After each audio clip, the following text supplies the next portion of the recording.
extraordinary responsibility that was on our shoulders to carry out the mission correctly as the second human to set foot on the moon during the historic Apollo 11 mission. Buzz Aldrin's silence about his lunar experience has long intrigued the world. However, recent admissions by Aldrin have ignited a storm of speculation and curiosity. What did Aldrin witness on the lunar surface, and how could this change our approach to lunar exploration? Join us as we delve into Buzz Aldrin's revelations and explore the implications of his long-awaited confessions. The moon was the last big goal in the space race between the USA and the Soviet Union.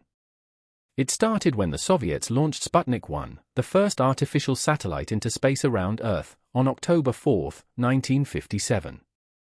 This surprised the United States and made them worried about Soviet technology being better, so the United States started doing more space exploration through NASA. Then the Soviets did it again by sending Yuri Gagarin into space on April 12, 1961 in Vostok 1. Gagarin became the first person to circle Earth in space. In response, U.S. President John F. Kennedy said they would land an American astronaut on the moon and bring them back safely before the end of the 1960s. This started the Apollo program. The big moment of this race was the successful Apollo 11 mission. On July 20, 1969, American astronauts Neil Armstrong and Buzz Aldrin became the first people to walk on the moon's surface. Studying the moon is important not just for politics but also for understanding how planets form and change in our solar system. It helps scientists learn about Earth's history too. Plus, the moon could be a starting point for future missions to explore the rest of space. Culturally, it has fascinated people for ages, inspiring stories, myths, and art. Renowned astronaut Buzz Aldrin recently shared his insights about the mysterious side of the moon based on his experiences during the Apollo 11 mission. Aldrin, one of the first humans to land on the moon in 1969, provided unique perspectives on its unexplored region, highlighting the challenges and wonders of lunar exploration.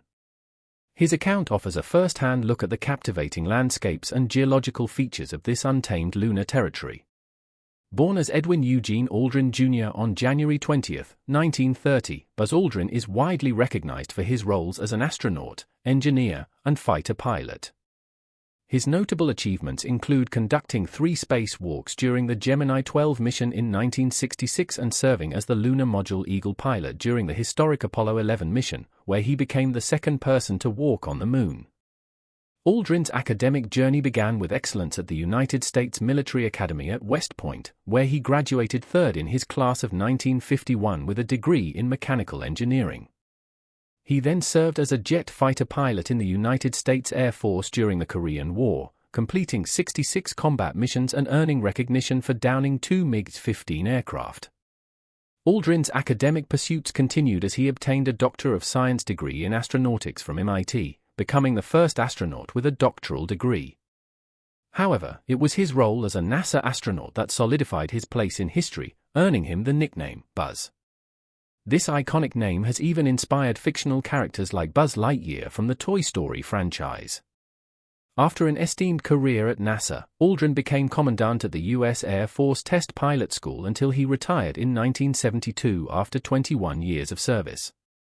He's been a strong advocate for space exploration, especially for a human mission to Mars. Aldrin also created the Aldrin Cycler, a space route that makes traveling to Mars more efficient in terms of time and fuel. His significant contributions to space exploration earned him honors like the Presidential Medal of Freedom in 1969. However, his success didn't come easily.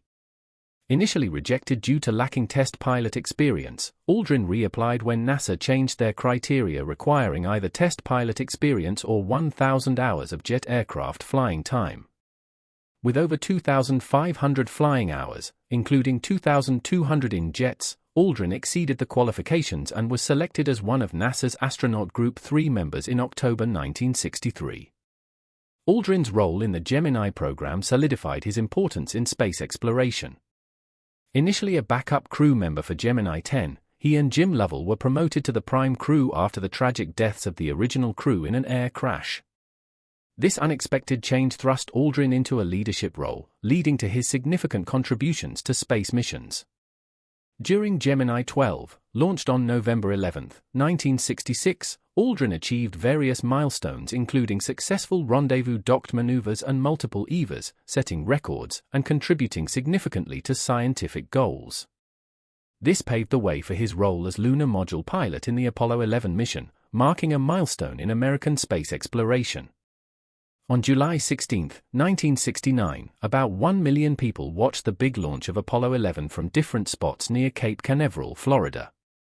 It was shown live on TV in 33 countries, and about 25 million Americans tuned in, making it a huge moment in space exploration history. Apollo 11 took off at 13:32 Coordinated Universal Time from Launch Complex 39 at Kennedy Space Center, going into Earth's orbit 12 minutes later. Then it started heading towards the Moon after circling Earth 1.5 times using its SIVB third-stage engine. By July 19, Apollo 11 got behind the Moon and fired its engine to get into lunar orbit. During about 30 orbits, the crew saw where they were going to land in the Southern Sea of Tranquility. On the next day, Aldrin and Armstrong got into the lunar module called Eagle and prepared to land on the Moon. At 1744, the Eagle separated from Columbia, the main part of Apollo 11. Aldrin gave important navigation data to Armstrong as they descended to the Moon's surface. During the landing, the lunar module's computer had some problems, so Armstrong had to land manually with very little fuel left. They landed on July 20. Aldrin, who was also a Presbyterian elder, had a religious ceremony on the Moon, which was a first in space exploration. After that, they prepared for a spacewalk, and Aldrin stepped onto the Moon on July 21, 19 minutes after Armstrong, making them the first people to walk on the Moon.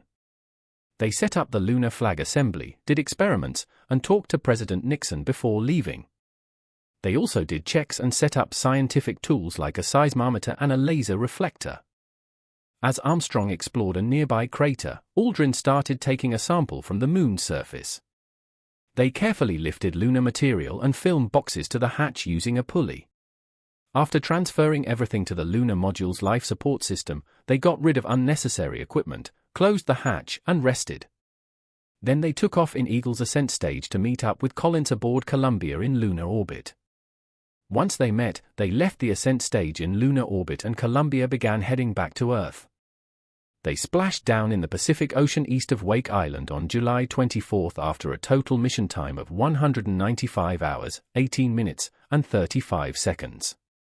After Apollo 11, Aldrin continued with space-related work and helped design the space shuttle. When the Apollo program ended, he went back to the Air Force in 1971. During his time at NASA, Aldrin spent 289 hours and 53 minutes in space with 7 hours and 52 minutes doing extravehicular activities. He mentioned observing the far side of the Moon during the Apollo mission, even though he didn't land there. Astronauts like him had the chance to see it while orbiting the Moon. His description of the far side as a magnificent desolation captures its stark, barren, and impressive nature. Even though it receives sunlight like the near side, the far side lacks the dark maria or plain seen on the near side and is instead rugged with many impact craters and mountains. The far side of the Moon undergoes significant temperature changes during its roughly 2-week-long lunar day. Temperatures can rise to 127 degrees Celsius or 260 degrees Fahrenheit, hot enough to melt certain metals due to direct exposure to sunlight. Conversely, during its 2-week-long lunar night, temperatures drop sharply to -173 degrees Celsius or -280 degrees Fahrenheit, freezing most substances because of the absence of atmospheric insulation. This lunar region resembles desolate landscapes found on other celestial bodies like Mercury and Callisto. Notably, it features one of the solar system's largest craters, the South Pole Aitken Basin, measuring about 2,500 kilometers (1,600 miles) in diameter and positioned near the Moon's south pole. Historically, exploration of the far side has been limited. However, around 18% of it can be sporadically seen from Earth due to libration, a slight rocking or wobbling of the Moon during its orbit around Earth, allowing observers on Earth to view different parts of the Moon's surface over time. Despite its synchronized rotation and orbit, libration occurs due to changes in the Moon's orbital speed and the angle of its axis, allowing us to see a part of the Moon's far side from Earth. The remaining 82% was unseen until October 1959, when the Soviet probe Luna 3 took the first photos of the far side, revealing new terrain. These images, along with data from other Soviet missions, led to the first atlas of the far side published by the USSR Academy of Sciences in November 1960, cataloging 500 features and offering valuable insights.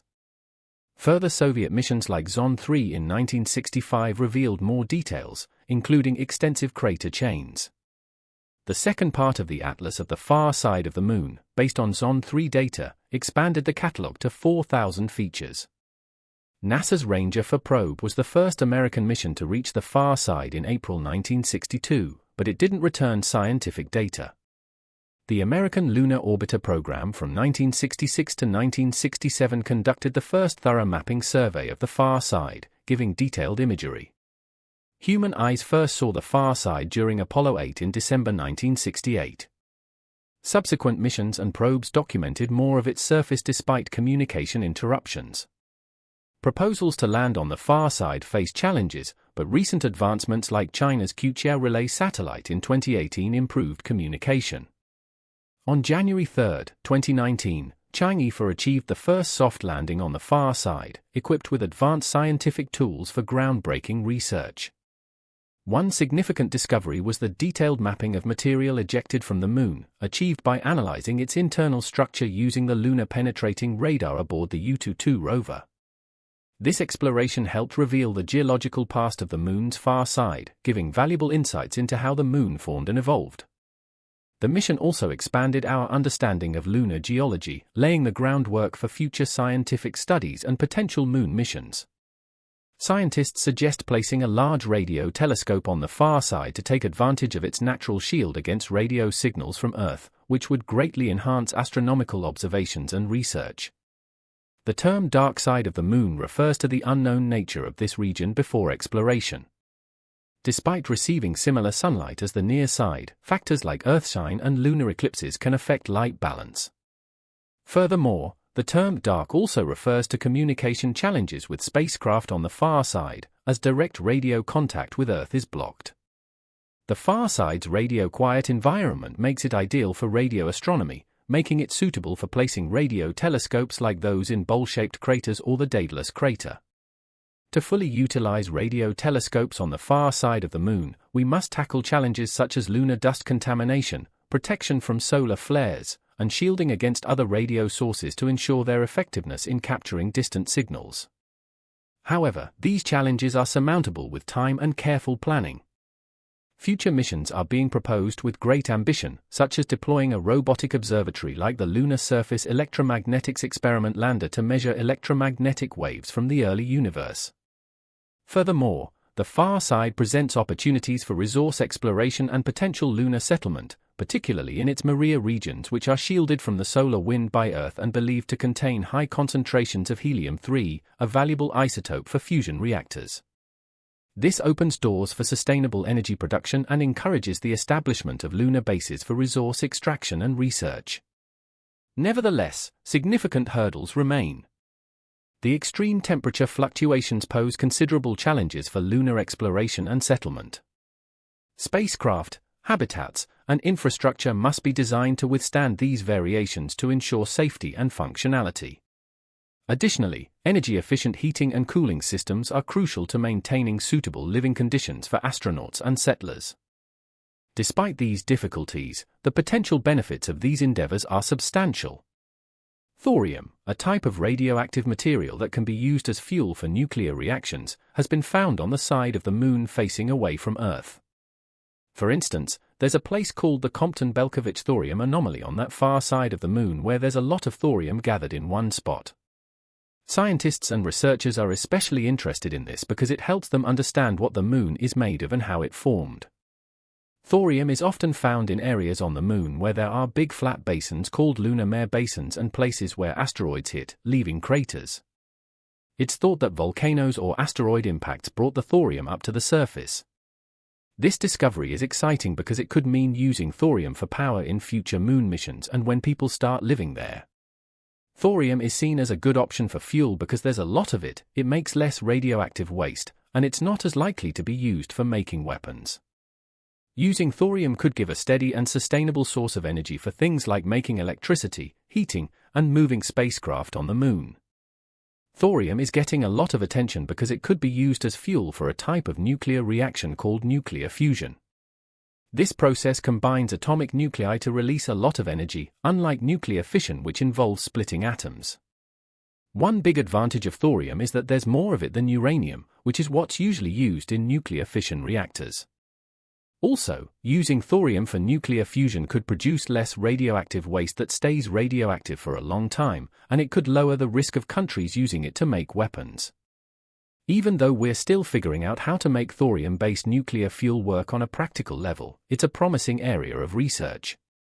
Once we crack the technical challenges, these reactors could be used to power things like lunar bases, vehicles, and infrastructure on the moon. This kind of energy supply could be continuous and reliable, supporting long-term missions and helping us create permanent settlements on the moon, which right now sounds like something out of a sci-fi story. Speaking of lunar exploration, recent events like India's Chandrayaan-3 mission show that we're just getting started with our adventures on the moon. Chandrayaan-3, launched on the 14th of July, 2023, had a lunar lander, a rover, and a module that got it from Earth's orbit to the moon's orbit. It made history by landing near the lunar South Pole on the 23rd of August, 2023, making India the fourth country to land on the moon. This success highlighted India's expertise in space tech and its ambitions to be a major player in space exploration globally. The Chandrayaan-3 mission yielded some fascinating discoveries, one of which was the unexpected temperature differences observed on the moon's surface. Data from the CHASE instrument showed a wide temperature range of up to 70 degrees Celsius near the surface, challenging previous predictions. Furthermore, the mission identified sulfur on the lunar surface near the South Pole, a groundbreaking find made possible by the laser-induced breakdown spectroscope instrument on the Pragyan rover. It also detected a range of other elements including aluminum, calcium, iron, chromium, titanium, manganese, silicon, and oxygen. Additionally, ISRO, India's space agency, shared plasma density data that gave us a glimpse into the plasma environment close to the surface. The mission also conducted seismic measurements, capturing vibrations from rover movements and a likely moonquake akin to an earthquake. These findings have significantly enhanced our understanding of the moon's surface composition, thermal properties, and geophysical attributes, laying a solid foundation for future lunar exploration missions. The historical competition in space between the US and Soviet space agencies marked a significant moment in human history.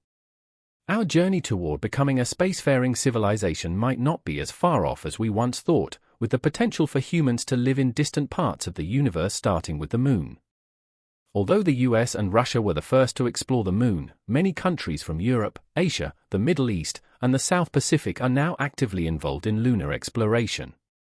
It's interesting to note that only 12 individuals have had the honor of walking on the moon, all of whom are American astronauts from the Apollo missions between 1969 and 1972. Surprisingly, this number hasn't changed for over 50 years, making these Apollo-era astronauts an exclusive group. Despite advancements in space exploration and global interest, no one has returned to the moon since the last Apollo mission in 1972. However, this might change soon. China, for instance, has become a key player in lunar exploration, achieving significant milestones with missions like Chang'e 3 in 2013 and Chang'e 4, which landed on the far side of the moon in 2019. China's upcoming Chang'e 6 mission plans to collect samples from the far side, and they openly aim to send astronauts to the moon by 2030. Furthermore, lunar exploration isn't limited to government space agencies anymore. Private companies in the US, India, Australia, and elsewhere are developing technology for lunar exploration, aiming to benefit from the growing interest in space. As multiple nations and commercial entities join in the moon exploration race, there's a promising future ahead. Establishing a lunar economy focused on research, innovation, and resource utilization could open up vast opportunities for space exploration. With continued investments in lunar missions, the next phase of space exploration looks to be collaborative and full of potential advancements. Thank you for watching another episode of Voyager. While you are still here, click the video on your screen to see more mind-blowing videos like this one.